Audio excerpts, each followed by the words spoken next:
primeira parte do Evangelho de Marcos apresenta muitos pobres, doentes e marginalizados socialmente. Naquela época, eles eram chamados de pessoas possuídas pelo espírito impuro ou de endemoninhadas. Ademar, explique a presença dos impuros na Galileia.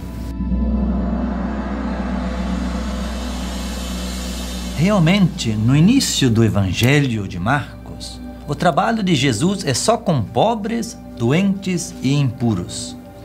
Ele cura o homem possuído por um espírito impuro, depois a sogra de Pedro, em seguida vários doentes e endemoninhados e um leproso. Depois sai de Cafarnaum e vai para toda a Galileia ensinando e expulsando demônios. Entra novamente em Cafarnaum e cura um paralítico. Essa pobreza generalizada era fruto da política comercial romana que privilegiava as grandes cidades, prejudicando especialmente os pequenos, os camponeses, e enfraquecendo a organização das aldeias. Cafarnaum mesmo era muito pobre e esquecida pelas autoridades romanas. E para piorar, no fim da década de 50, uma grande seca devastou a Palestina e aumentou a fome e a morte.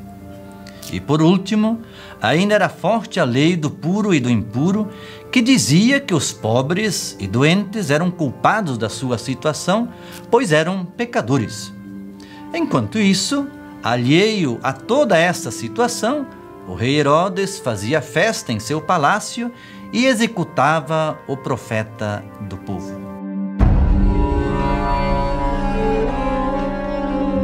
Pois é, Ademar, essa situação de fome do povo abandonado por suas autoridades transparece no capítulo 6 de Marcos, a história da multiplicação dos pães. Mas a mesma história nos apresenta o problema interno da comunidade de Marcos. Os discípulos respondem assim: despede-os para que vão aos campos e povoados vizinhos e comprem para si o que comer.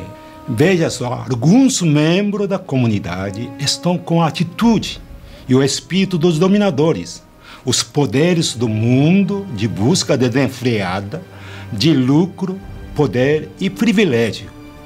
Dinheiro resolve tudo no lugar de compaixão, o amor e solidariedade. Cada um por si, Deus por todos. Porém, sabemos que quando cada um é por si, Deus não é por ninguém. O projeto de Deus é comunitário. A compaixão de Jesus com o povo faminto e sua partilha dos pães propõe uma mudança de atitude na comunidade. Não se trata de comprar, mas de partilhar. Assim diz Jesus: dai-lhe vós mesmo de comer. E hoje, qual é a nossa participação em busca de soluções para as dificuldades que existem em nosso redor, em nossa comunidade ou em nosso bairro? Um outro grande desafio para a comunidade era o convívio na diversidade cultural. A Galileia era chamada a Galileia dos Gentios. Ela ficava situada entre a Síria, a Fenícia, Samaria e a Decápolis, e necessitava desses vizinhos estrangeiros para escoar a sua produção. A maioria da população da Galileia era formada por comerciantes e colonos estrangeiros que viviam ao lado das antigas aldeias israelitas. E aí então, rivalidades políticas, comerciais, culturais e religiosas se misturavam, causavam conflitos e hostilidades. A narrativa da mulher Ciro-Fenícia, no capítulo 7 do Evangelho de Marcos, abre uma série de narrativas, de relatos, que nos mostram Jesus atravessando as fronteiras e fazendo curas e milagres fora de Israel.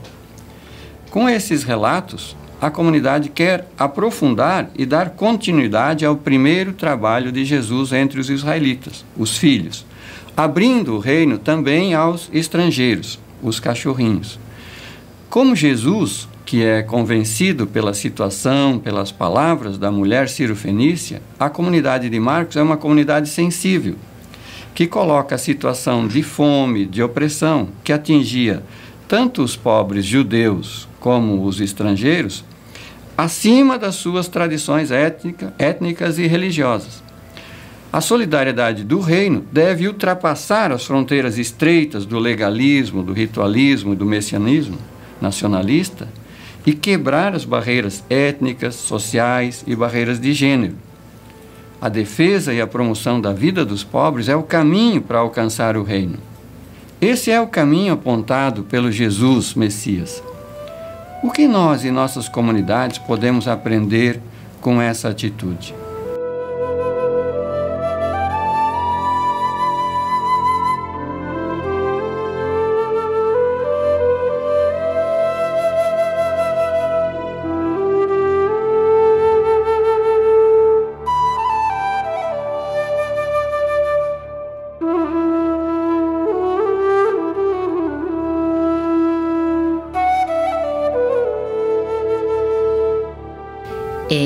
A superação de preconceitos deve ser um processo permanente em nossa vida.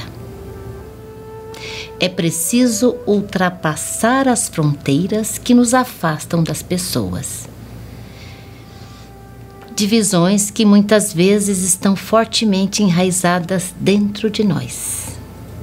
Em nosso caminho de discipulado, podemos e devemos nos espelhar na prática de Jesus e das primeiras comunidades que se deixaram questionar pela realidade e não se fecharam ao diálogo.